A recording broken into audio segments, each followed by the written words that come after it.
Pasensya na, bata lang yan. Siguro narinig niya doon nag-uusap tayo. Hindi niya sinasadya. Pasensya na. Man, Sugar, hindi tama ang ginawa mo!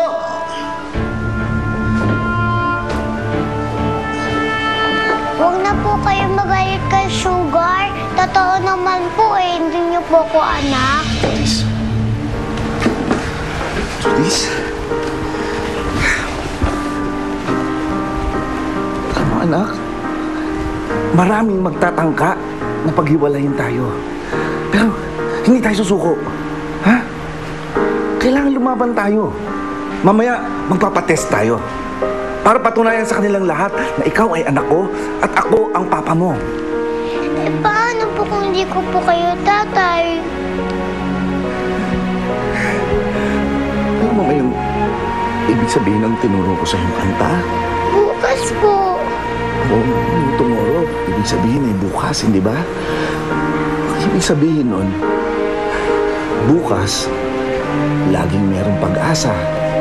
Laging may bukas. Kapag humihina ang loob mo, isipin mo lang merong bukas. Magkakaroon tayo ng pag-asa.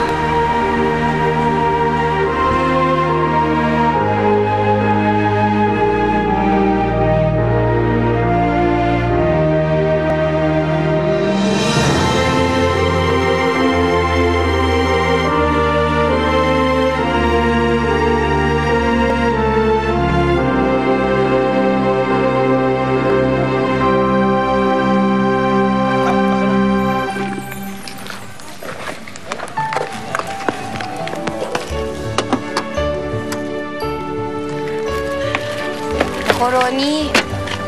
Swerte ko naman. Salamat talaga. Malaking tulong talaga to. Alam mo, Ched, sabi ko naman sa'yo hindi ka na kailangan magtinda dito. Kahit sa bahay ka na lang. Total, ako din naman lahat bibili niyan para sa restaurant. Hindi kaya malulugi ka nun? Kasi sa tingin ko, mas makakamura ka kung sa farm ka na lang bibili. Kasi dito may patong na ako Teka, may kilala ako. Papakilala na lang kita kay Migs. Hindi na. Alam mo, hindi lang naman yung putas ang habol ko dito. Kundi, pati ikaw din.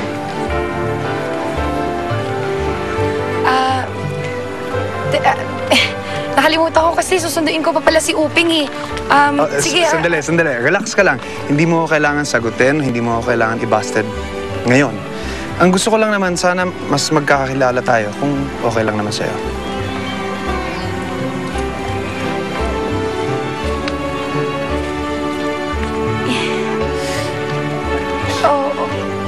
Gusto ko yun. Sige. Sige, so, ihatid na kita. Sa mansyon, hindi ba? Sige, tara. Halika na.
Ay, nako, Insan. Wrong timing.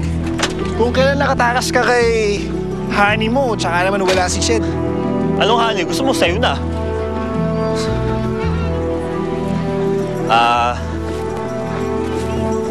Manang, nagbukas ba si Ched? Ay, kaalis lang. Huh? Kasama si Pogi. Pinakyaw niya lahat ng tinda niya. Sino yung naka-Chedeng? Chideng ba yun? Ewan ko. Sa mukha lang niya ako nakatingin Ang gwapo. Bagay na bagay sila ni Chef. Sige ho, Manang. Salamat na lang. Tara, Alvin.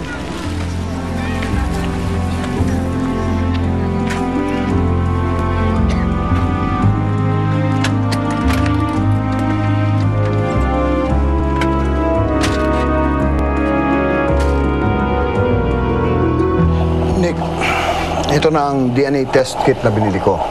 Napakadaling gamitin yan. Pag nakakuha na tayo ng mga DNA samples ninyo, ipadadala natin sa lab at sila nang bahala mag-process. In a matter of days, makukuha natin ang resulta.